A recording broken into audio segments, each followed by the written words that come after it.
The Raven's heir.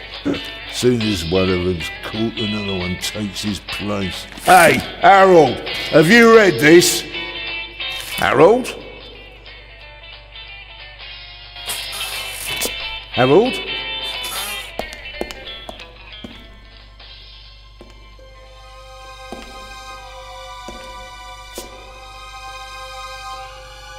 Harold? You hear me? This is no time for fun and games.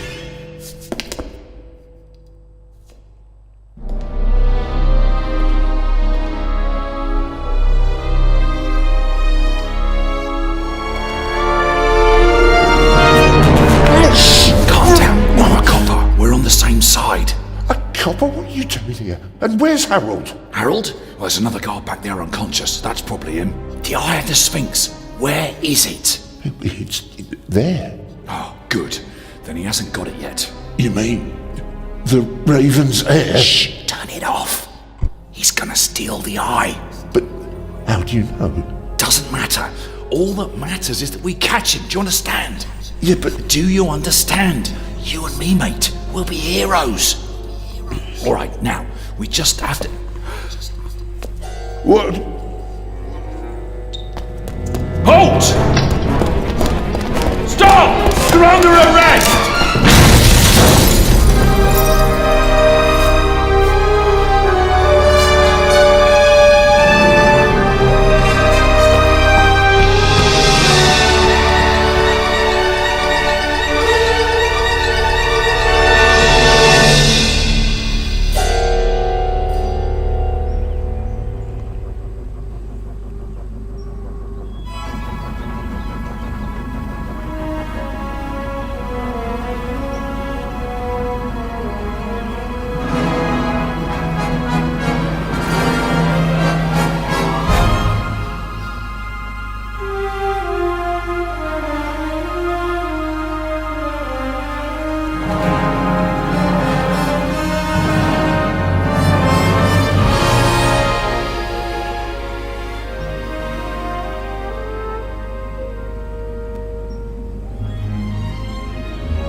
Hands up! I don't have time to play. I'm on duty.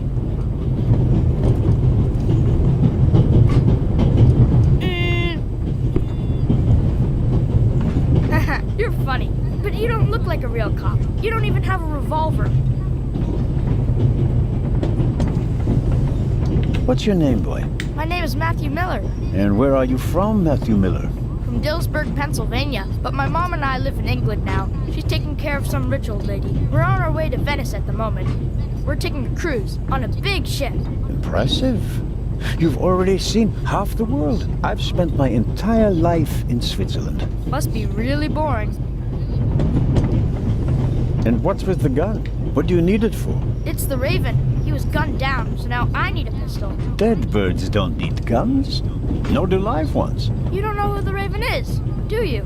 He's the greatest burglar ever. He stole paintings from the Louvre, and those priceless eggs with gold and diamonds and stuff. And Bobby Dobbs says he replaced the crown jewels with rhinestones. I know who the Raven was. Although I don't quite buy that bit about the crown jewels. You do know these days there are thieves far more dangerous than your old Raven. 2 days ago, a precious ruby was stolen from the British Museum. There was an explosion. A guard was severely injured. Really? Yeah. And you know what the papers say? You talk too much, Constable. Zellner, monsieur. Anton Jakob Zellner. Or did he pull a gun on you? No, monsieur. Get a move on. Inspector Legrand, it's a great honor to work with a celebrity like you. We appreciate the support of the Swiss police, but it'd be better if you'd remain seated and keep an eye on things. But monsieur, surely I can be of assistance, somehow. I saw a safe being loaded. We have everything under control. If you'll excuse me, I'll be in the first freight car at the back of the train for the rest of the trip. I'm not here to enjoy the beautiful scenery. I am a good observer, and I have finally honed powers of deduction. Thanks to that? I watched the people on the platform in Zurich. I know, for example, that man over there is a violinist.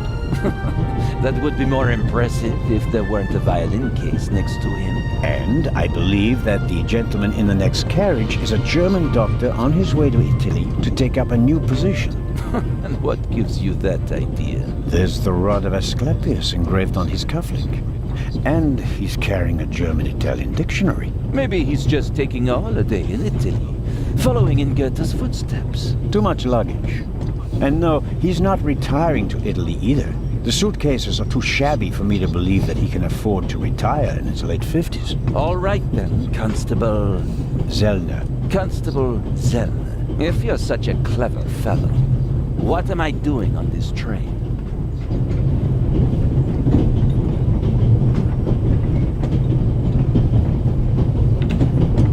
I think you're looking for someone. You're just guessing. If I were looking for someone, I wouldn't spend the trip cooped up in a freight car, now would I? Well, that would seem to indicate that you're guarding something. And what might it be? I really couldn't say. But it must be very important. Why is that? Because you are very important. They wouldn't have assigned the case to you if it were just a trifle. Let's assume that we really are transporting something very important on this train. And let's assume that it really is my job to see that it arrives safely. Then why isn't the train crawling with police? There are enough police on this train as it is.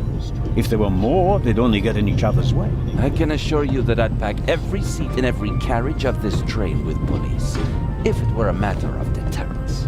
You're saying you don't want to scare off potential thieves? Ah, you're laying a trap.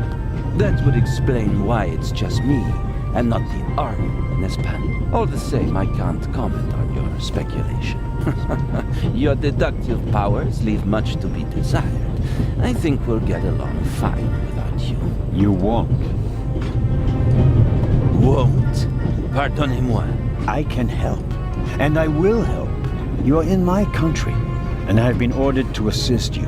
And that's exactly what I'll do, whether you like it or not. Not so bright, but stubborn. Your commitment speaks volumes, Zellner. But this is my show, and I don't need you. Bon voyage. But how do you know?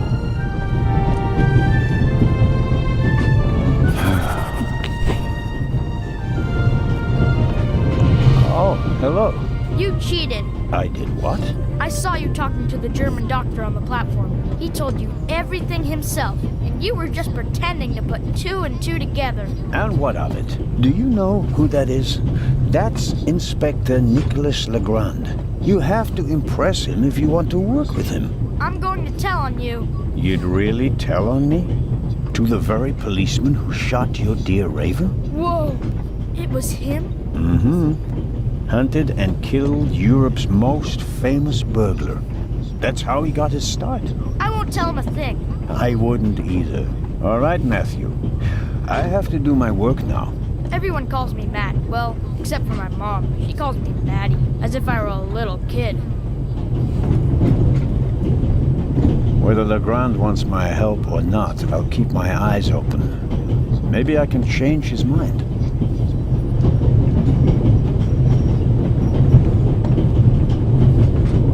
All right.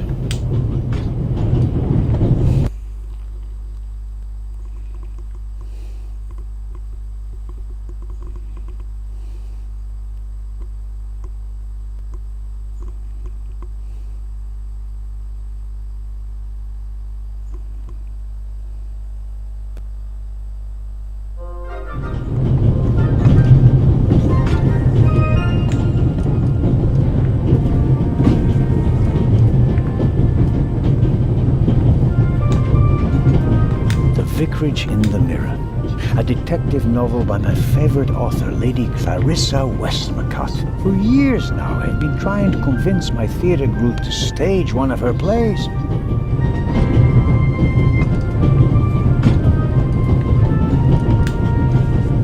We Swiss are crazy about trains. We don't just have a lot of railroads, we have the most beautiful ones in the world.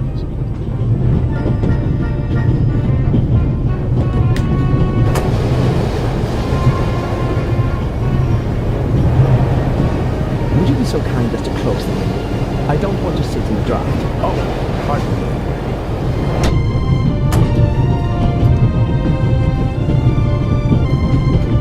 me. The violinist is a good-looking fellow, and he's traveling through the most beautiful mountain landscape in the world. But one can only hope that his violin is better tuned than he. The violinist is a good... But one can only hope...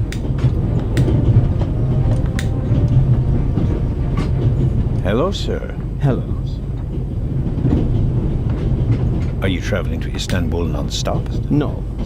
I'll transfer in Venice to a ship. I'm on my way to Cairo. Cairo?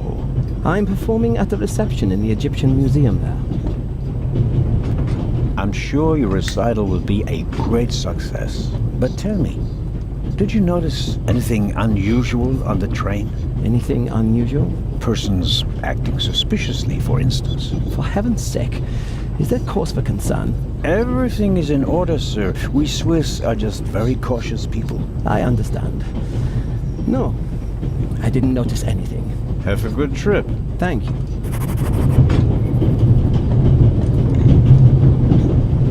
Very kind of you. Thanks. Oh, pardon me. No problem. The uniform is waterproof. Mr. Lucien. Professor Edgar Lucien. Oh, a professor. Are you a scientist? Do you teach at the Sorbonne? No, I work at the British Museum in London. You don't say.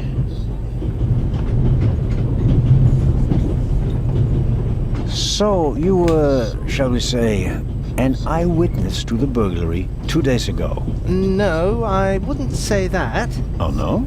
There was a lot of commotion, but I didn't really pay much attention to it. There was a break-in in your museum, and it didn't concern you? Well, let's just say that nothing that's happened in the last 2,000 years concerns me.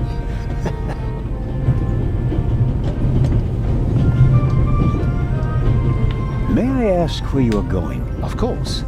To Venice. I'm going to meet some colleagues there. Oh, Venice. A beautiful city, so I'm told. Indeed.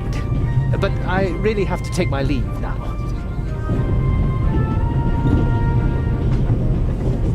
Just a moment, please. The famous Inspector Legrand is on this train. I imagine you know him.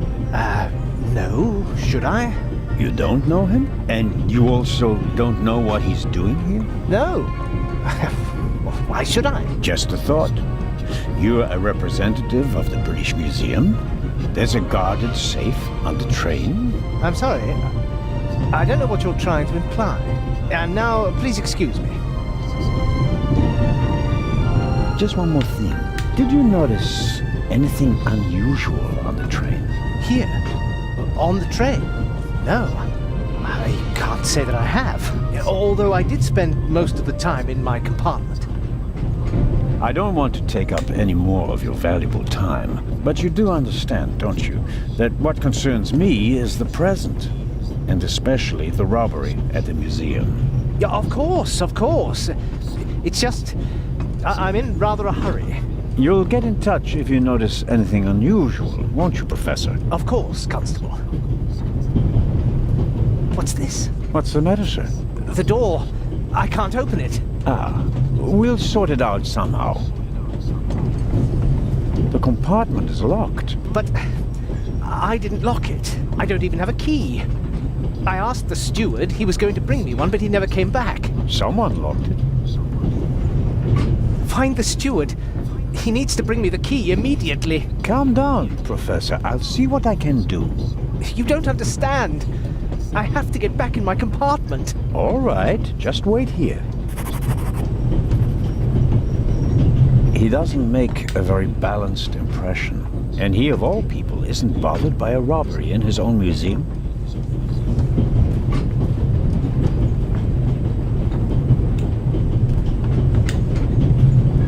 You can easily lock the compartment door from inside by turning a little knob. But I didn't lock it. Professor, if you had locked the door from in there, you wouldn't be out here. That's true.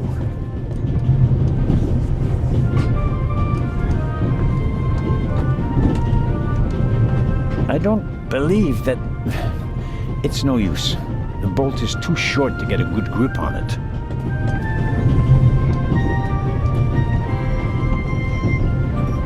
The door is locked. I'm at a loss without a key or a proper tool.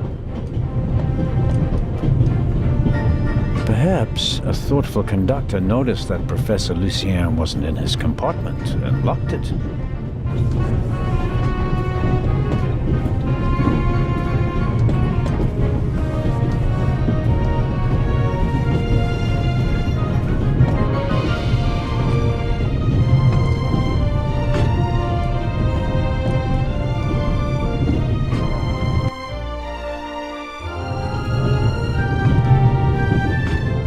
I don't believe it. I never thought I'd ever meet you. Pardon me, but we'd prefer... It's all right, Miss Miller. I'd like to speak to the inspector. Unfortunately, just a constable, Lady Westmacott. I'm reading The Vicarage in the Mirror right now, for the 5th time at least. That's nice, Constable... Zellner. Anton Jakob Zellner. This is my companion, Miss Miller. A pleasure. May I ask what you're doing here? Are you on holiday? Holiday? Yes, so to speak. The first and last holiday of my life. Madam? I've been writing since I was a little girl. It became my job, and now I've stopped. So, this must be a holiday. You quit writing? Impossible. I have all of your books. Your Detective Partout is my favorite character. Then I have bad news for you.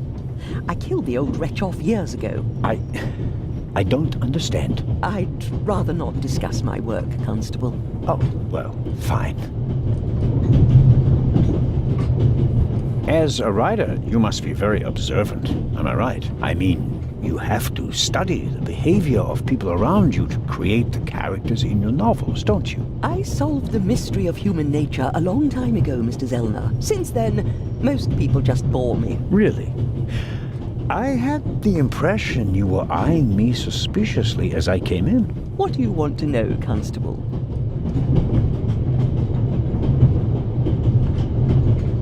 Did you notice the man who just walked into the next carriage with a cup of tea? I did. He seemed nervous. He was waiting at the bar for the steward, and since the steward never appeared, he elected to help himself. He took 2 biscuits. He seems pretty young, but he's already a professor at the British Museum. Interesting. I'll have to talk to him later. Just out of courtesy, of course. Of course. Did you notice the blonde man with the violin case? I certainly did. He introduced himself and tried to make a good impression. People like him are drawn to wealth and fame, like moths to a flame. But his charms failed on you. I know him by name. David Kreutzer. He was a drain on my friend's purse. Do you think he has a money problem? People like him always have a money problem. No matter how much you give them, they always spend twice as much and complain that they have far too little. As much as I'd like to keep talking, duty calls. You were right. Madam? I did observe you as you came in. You seemed so eager. Been a long time since I've had a chance to prove myself, madam. And this is it. Your chance. I do hope so. Then grab it. Even small people can make big changes, as my friend Ronald likes to say. I shall do my best.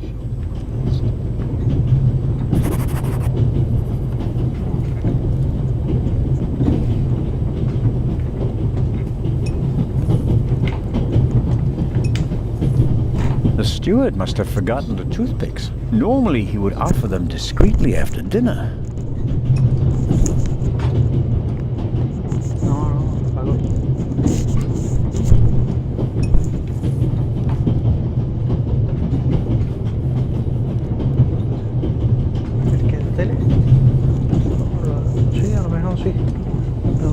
Los cables que los he tenido que bajar por detrás porque no hay boquete detrás de la mesa y no me lo vayas a meter para adentro, por favor.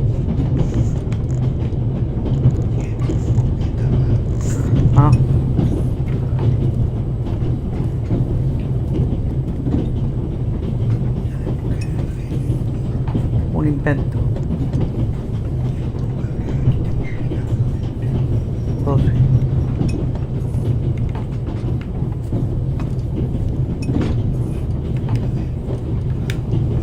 I suppose the steward won't object to me having a look around in his absence. No, he cubierto. Tierra.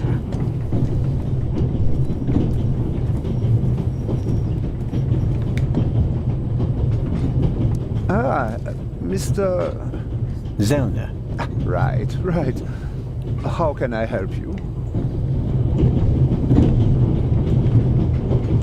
Tell me, did you notice anything suspicious here on the train or in Zurich? You mean, except for the fact that my suitcase was stolen on the platform? No. Is there any reason to be concerned? No, just routine. Constable Zellner, please don't think I'm naive. I spotted the inspector from Interpol. Legarde is his name, if I recall correctly.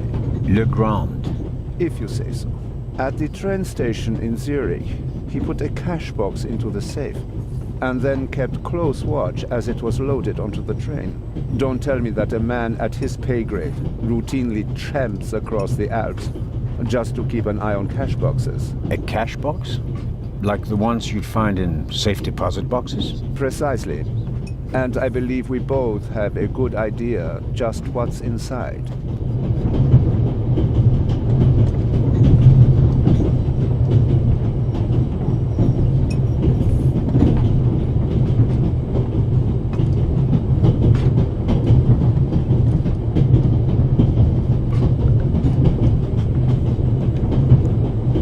There's something else. Do you know where the conductor is? I'd like to know that myself. I told him to search for my missing suitcase in Zurich. He hasn't got back to me yet. He's probably in cahoots with the thieves and didn't bother getting back on the train. If we don't crack down on vermin like them, the rabble will rule the world one day. Well, at the moment, we still don't know what really happened. He's not here doing his job. That's bad enough. The cash box in the safe. What do you think it contains? A ruby was stolen in London. One of the legendary Eyes of the Sphinx. The second jewel, an emerald, is rumored to be in a Swiss bank vault, if I remember correctly. Both jewels were supposed to be exhibited together in Cairo for the first time in 50 years. It does make one wonder.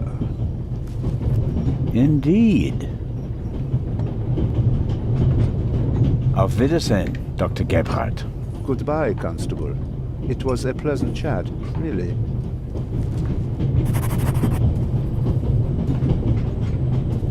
I made the acquaintance of Dr. Gebhardt on the platform in Zurich.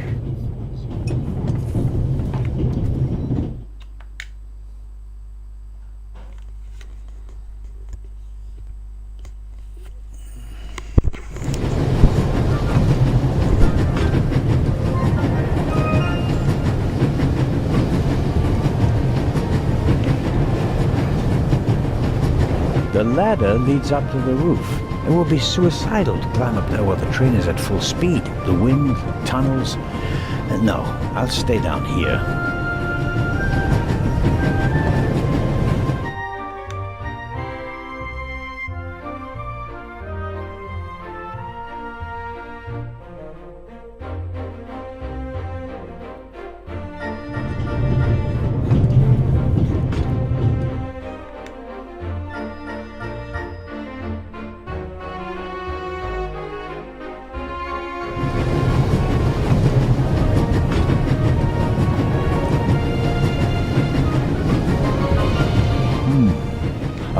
With a padlock.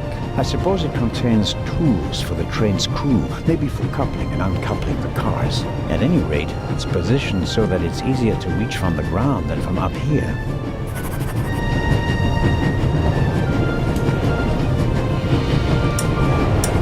Locked. Bang! Bang! Huh? Don't move! Mad, have you gone mad? I'll shoot! Hey, my pistol! You'll get it back in Venice. I could have fallen under the wheels. I thought you were a ghost. Ghosts don't exist. They do too. One just flew past the window. Yes, sure. Now get moving. Oh, man. The box is secured with a padlock. I won't be able to open it without a key.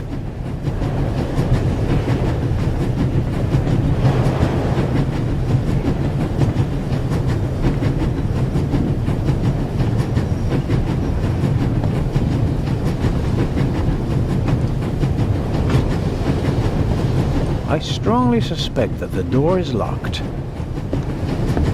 No, it's open.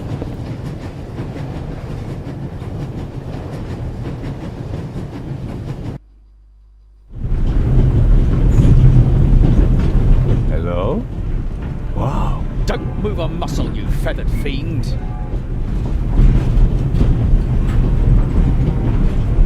Put the gun down, Robert.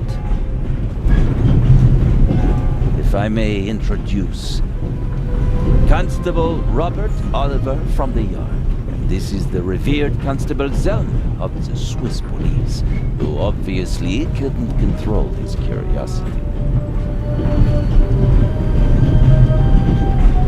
I hope you'll acknowledge that I, as a Swiss policeman, can undertake investigations in my own country. Are we still in Switzerland?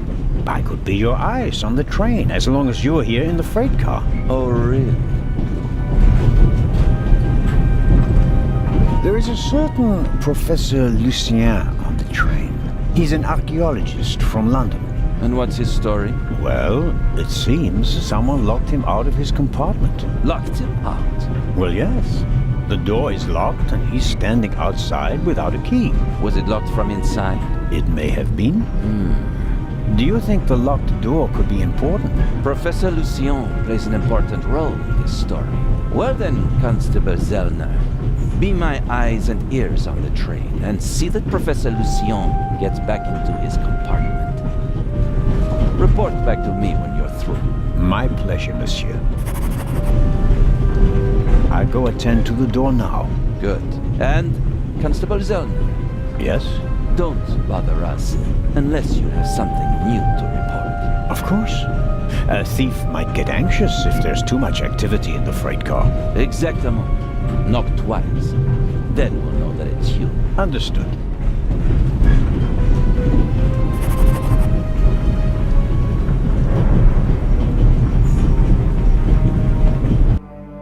An investigation on behalf of Legrand that takes me one step closer. If I can convince him of my competence, I might even be able to see this case through to the end.